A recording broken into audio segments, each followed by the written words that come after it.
Hello, my name is Diana Dirkby, and I live with paranoid schizophrenia. Today I wanted to talk about the grey areas of stigma. Stigma is, of course, a big subject and unfortunately a big deal that anyone with a severe mental illness such as I have must confront in their life.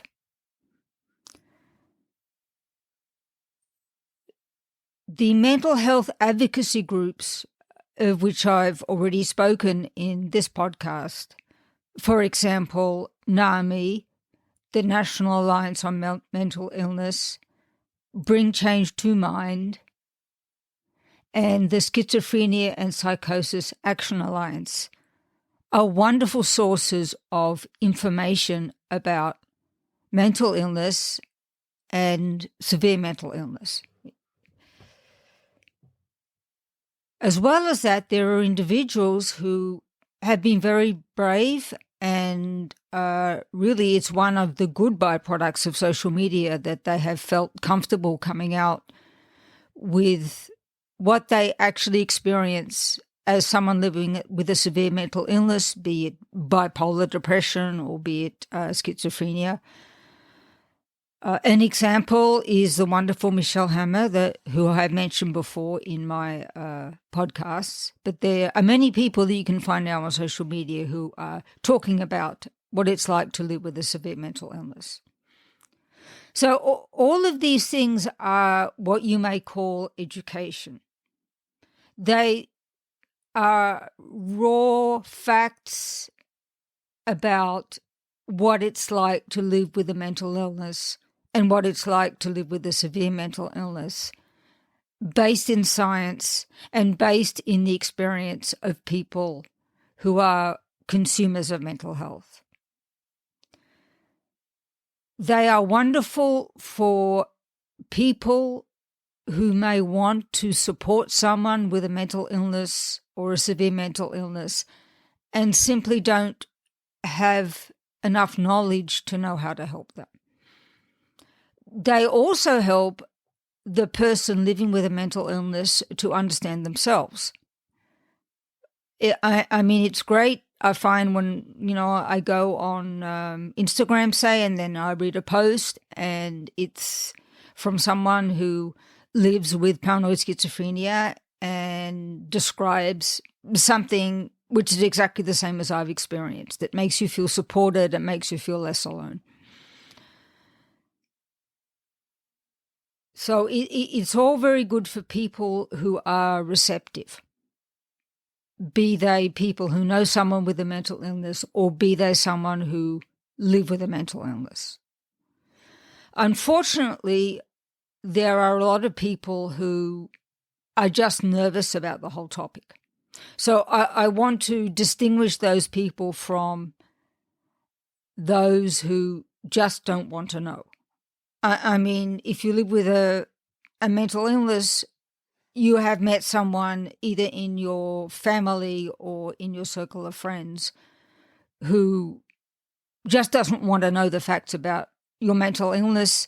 Once they learn that you live with such a condition, they just want to minimize their contact with you because they don't want their life to be affected by you. There's very little you can do with such people. You can try to educate them, but the best thing that you can do is just to remain proud and not to let them get you down. So between these two extremes of people who are very eager to have more information, more factual information about mental illness, and those who simply want to run away from it at any cost, that's what I call the grey area. And there are many, many people in this grey area. And I guess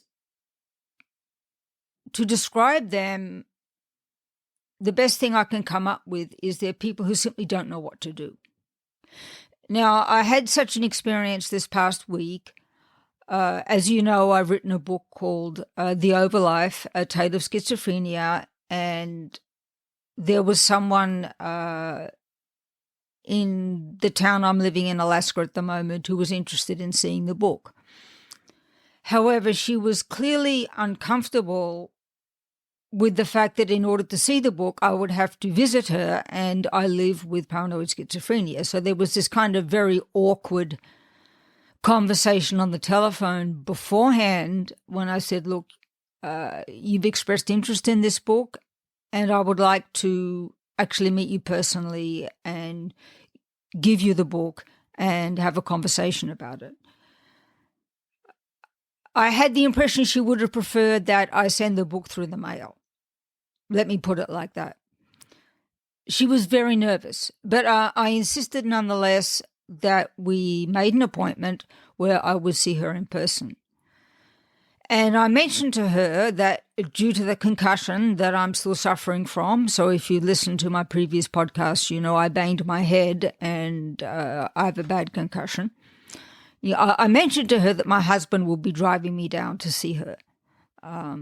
And I hope that that would make her feel that there would be someone with me, and therefore that I would be in a supported situation. Now, my husband very wisely chose not to attend the interview between the two of us. He said, you go in and you do your thing, you give her the book, you say what you want to say, and, it's your deal. Well, everything actually went well. It was kind of like she was very nervous over the phone, but once she actually saw me, and I'd gone to a certain amount of trouble to dress nicely and make sure that I had nice slacks on and a nice shirt or blouse over the top, and that my hair was done nicely. And I brought with me several very positive book reviews about my book. I mentioned to her that my book was on sale in Barnes & Noble. I mentioned to her that I had self-published the book with the help of Amazon.com and Ingram Spark, and therefore that I had been working with a lot of people on the material in the book. And so she realized, I think, that this book that I've written and my journey to write it was already interesting and accepted by lots of people. And I think that by mentioning all that, along with just giving her the book, made her feel less tense about the whole thing.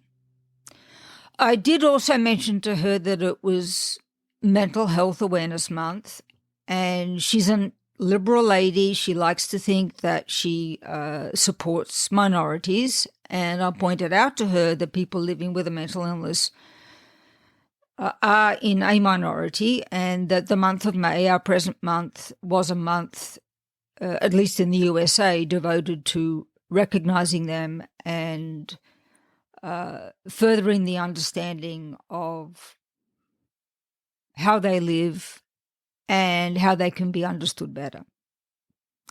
So at the end of this lady, definitely in the grey area, was really happy that we'd had the conversation and was really happy to have my book. And I told her, no pressure, don't feel you have to read it all at once. But, here's my phone number. If you do want to contact me again to ask me questions about it, or if you know of someone else who would like to read the book, you can contact me and we can see about getting them another copy. Independently of this, my book is for sale in the local independent bookstore in the town I live in.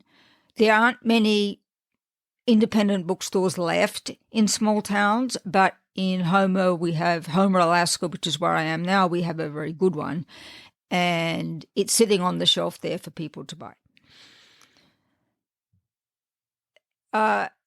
And so that's kind of an example of someone who knew I lived with paranoid schizophrenia because she'd heard about it and she'd heard about the fact that I'd written the book, but she still didn't feel comfortable even though she was interested. Now, within my family, I have had the full spectrum. Within family that is immediately related to me and that is related to me by marriage to my wonderful spouse, I have had the full range of reactions from complete rejection to, yes, I'm very interested to know what's going on, to great.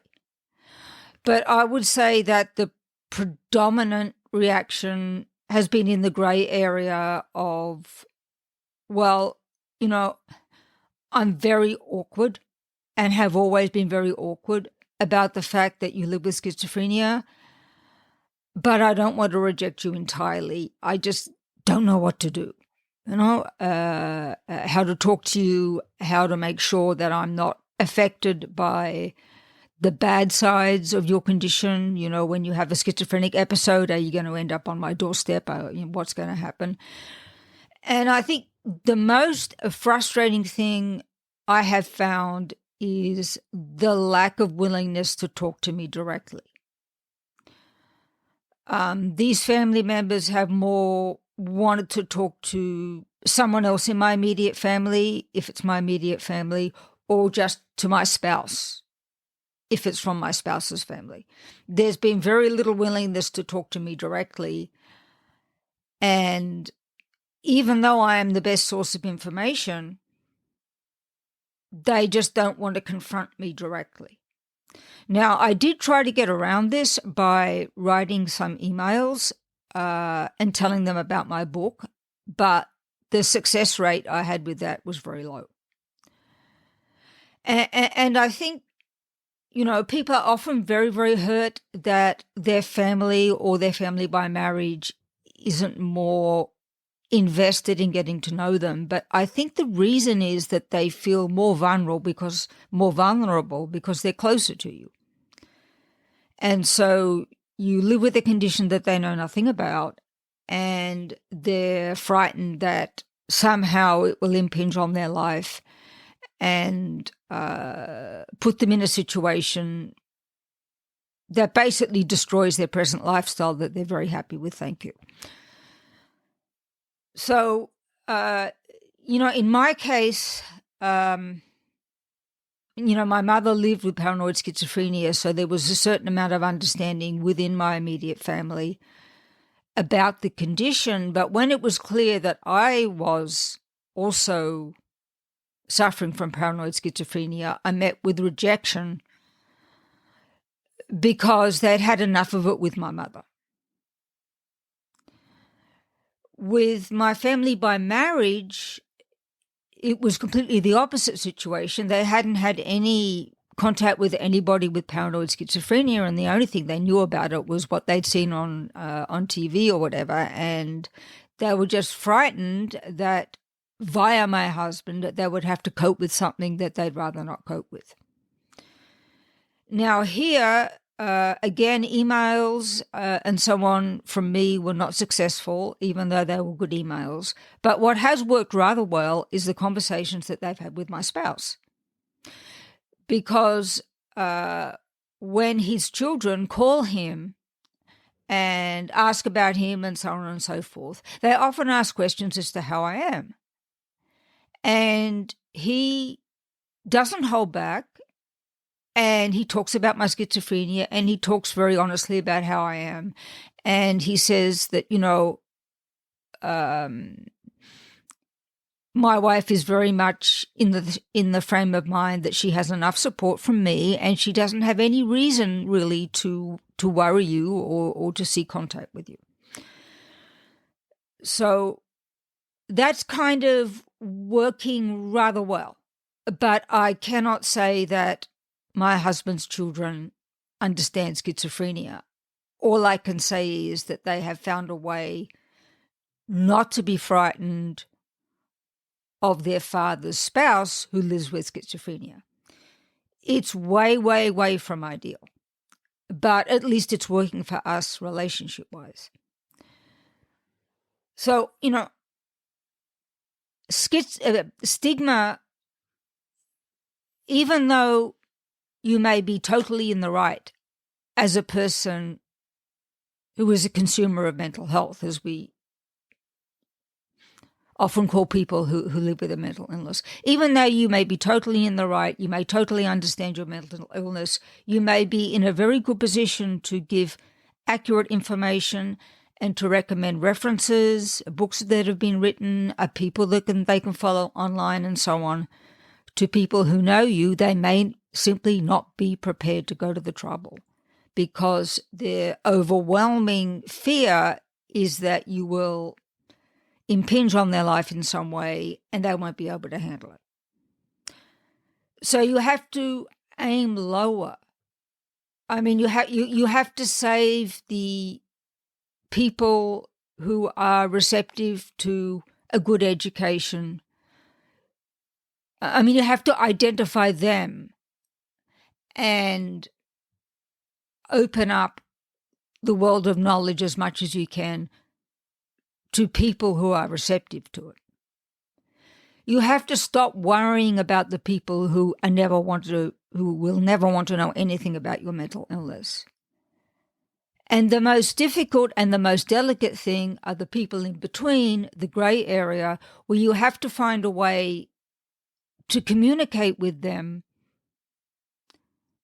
whereby they get some information and they need at least to feel that you're not going to go near them when they're not comfortable with it.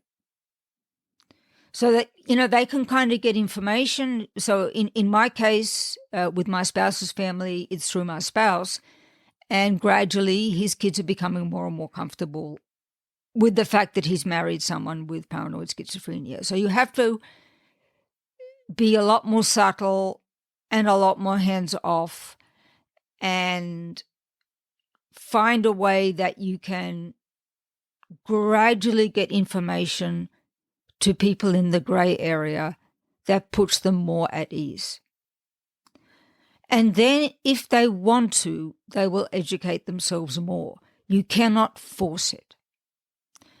And unfortunately, you have to be prepared for disappointment. I mean, you have to be prepared for people that you know, but as soon as the topic of mental illness comes up, these very nice people are disappointingly rejecting of you. And that's just something you have to have in your arsenal as, okay, that's happened, disappointment, won't go there for a while, just leave this person alone and let me get back to the people who understand me better. So don't suffer fools gladly. Don't put yourself in a position, if you can help it, where you're in contact often with people who refuse to understand you. You're much better off putting that work into the people who want to be educated and the people in the grey area who want to be comforted and who just want to know that they can be part of your life and that they can handle it. And that grey area is a two-way street. It involves work on your part as well as work on the part of the other person. You have to get to know the person in the grey area well enough to know what you can expose them to and what you cannot expose them to. And it's really worth putting in the work, because I have seen with my grey area relationships tremendous improvement since I've realized that I have to do a lot of the work and that I have to take into account where they are as well as where I am. So stigma can be a one-way street. Great when it is. Sometimes it's a dead end, which is always heartbreaking. But very often it's a two-way street and you need to travel it. Okay, that's all I have to say today. And as always, I thank you for listening, and I do hope that you continue to follow this podcast and that you'll give some thought to purchasing my book, The Overlife, A Tale of Schizophrenia. A second book by me is coming out soon, and I'll have more to say about that later. Okay, then. Thank you for listening, and bye-bye.